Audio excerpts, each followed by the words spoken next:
நம்ம சில வேளை நினைப்போம், தமிழில் சொல்லுவாங்க, சின்ன துரும்பும் என்ன செய்யும், பல்கூத்த உதவும். யாரும் என்ன செய்யக்கூடாது, அற்பமாக நினைச்சிடக்கூடாது. இது கொக்கி தானே, இது சின்னது தானே அப்படியே நினச்சிட்டோமானா, அதே மாதிரி தான் தாவீதை பாருங்க, ஒரு பையனை ஆண்டவர் கொண்டாரு கோலியாத்தை அடிக்கிறதுக்கு. ஆனால் எல்லாரும் என்ன பண்ணாட்டே, நீ சின்ன பையன்டா, ஒன்னால என்னடா முடியும், நாங்கள் பெரிய பெரிய ஆளுங்கள்லாம் தத்தளிச்சுட்டு போய் கிடக்கிறோம், நீ என்ன பண்ண போற, நாங்கள் அபிஷேகம் பெற்ற ஆளுங்க, நாங்கள் அனுபவஸ்தர்கள், நாங்கள் பெரிய பெரிய ஆளுங்க, நாங்களே கதை ஓட்ட முடியாமல் நிற்கிறோம், நீ சின்ன பையன் என்ன பண்ணுவேன். ஆனால் பெரியவங்க சாதிக்க முடியாத காரியத்தை யார் சாதிச்சுன்னா கொக்கி சாதிச்சுட்டு போயிடும். அதனால தான் வேதம் சொல்லுது, ஒருவரையும் அற்பமாக எண்ணாதீங்க, ஒருவரையும் அற்பமாக எண்ணக்கூடாது. நம்முடைய கிறிஸ்தவ வாழ்க்கையில் யாரையுமே நாம் அற்பமாக நினச்சிடக்கூடாது. நாளைக்கு அவங்க எப்படி வருவாங்கன்னு தெரியாது, நாளைக்கு அவங்க எந்த நிலையில் இருப்பாங்கன்னு தெரியாது. தேவனுடைய நாமத்துக்கு மகிமை உண்டாவதா. இன்றைக்கு அற்பமாக எண்ணப்படுகிறவர்கள் நாளைக்கு ஒரு மகிமையானவர்களாக வரலாம். கடந்த எலெக்ஷனில் சொன்னாங்க, அவன் டிவி வித்தவன், அவனுக்கு என்ன தெரியும்னு சொன்னாங்க. இப்போ டிவி வித்தவன் தான் சேரில் உட்காந்துட்டாரு. இப்போ என்ன பண்ணுறது, கையை கட்டி நிற்கிறதுனா எல்லாரும்.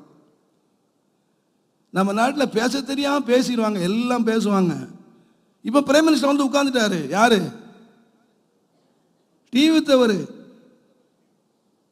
பெரிய பெரிய நிலச்சுவான்கள் எல்லாம் கையை கட்டி நிற்கிறான். இப்போ என்ன பேச தெரியாம பேசிடுவாங்க.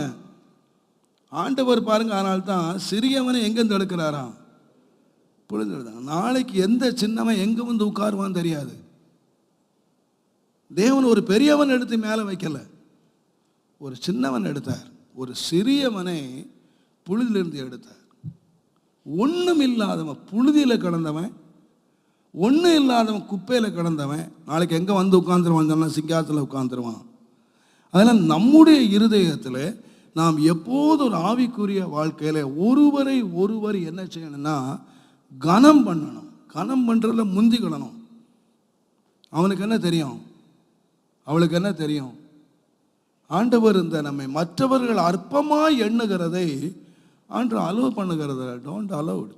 பாருங்க, ஆண்டவர் வேதத்தில் பவுல் சொன்னார், இந்த சரீரத்தை ஆண்டவர் அமைக்கும் பொழுது பலமுள்ளது இருக்கு, இந்த சரீரத்தில் பலவீனமானது இருக்கு.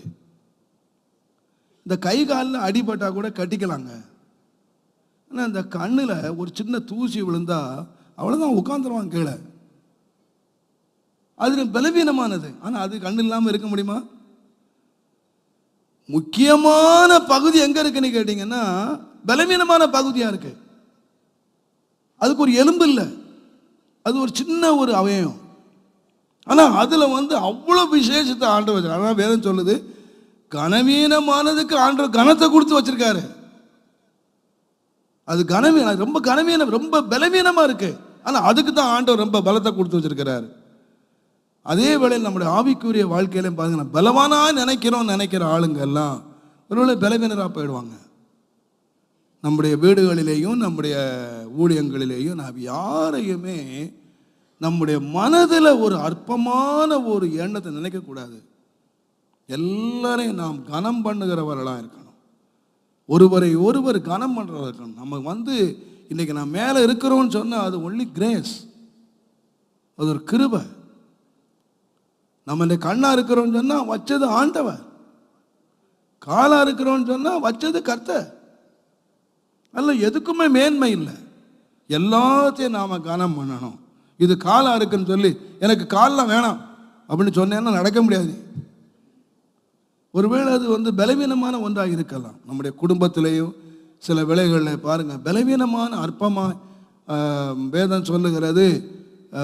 யாக்கோபு 2 மனைவி இருந்தாங்க, ஒருத்தர் லேயாள், இன்னொருத்தர் ராகேல். வேதம் சொல்லுது, லேயாளை அவன் அற்பமாக எண்ணினான். ராகேல் விசேஷமாக என்ன இருந்துச்சு, இவளுக்கு கொஞ்சம் கண்ணு தான் ரிப்பேரு, அவளுக்கு கொஞ்சம் கண்ணு ரொம்ப கவர்ச்சியான கண்ணா, சினிமா ஆக்டர் கண்ணு மாதிரி இருந்திருக்கலாம், கொஞ்சம் ஆக்டர் கண்ணா இருந்திருக்கலாம். கண்ணு தானே கொஞ்சம் விசேஷமாகி போச்சு, அதுக்காக அவள் அற்பமாக எண்ணான். ஆண்டவர் பார்த்தாரு, ஒரேடியாக தீர்த்துட்டாரு, எல்லாத்தையும் அடைச்சி வச்சுட்டு போ என்று சொல்லி வச்சுட்டாரு. அப்போ ஆண்டவர் அங்கே பார்க்குறாரு பாருங்க, நம்ம யார் அற்பமாக எண்றோம். ஒருத்தருக்கு இருக்கிற விஷயம் நமக்கு இல்லாமல் இருக்கலாம். ஒருவேளை நம்மகிட்ட அழகு இல்லாமல் இருக்கலாம், ஒருவேளை நல்ல குரல் இல்லாமல் இருக்கலாம், ஒரு நல்ல சாமர்த்தியம் இல்லாமல் இருக்கலாம், ஒருவேளை பணம் இல்லாமல் இருக்கலாம், ஒருவேளை படிப்பு இல்லாமல் இருக்கலாம், ஏதோ ஒன்று நம்மகிட்ட இல்லாமல் இருக்கலாம். மற்றவங்ககிட்ட அது இருக்கலாம். இருக்கிறவங்க இல்லாதவங்களை பார்த்து அற்பமா எண்ணுவாங்களானா ஆசீர்வாதத்துக்கு முற்றுப்புள்ளி ஆண்டவர் வச்சிடுறாரு, க்ளோஸ் பண்ணிடுறாரு ஆசீர்வாதம். ஆண்டவர் எப்போதுமே என்ன பண்ணுறாருன்னா கனம் பண்ணுகிறார். பாருங்க, நமக்கும் தேவனுக்கும் பாருங்க, தேவன் எவ்வளோ மகத்துவமானவர், எவ்வளோ பெரியவர்.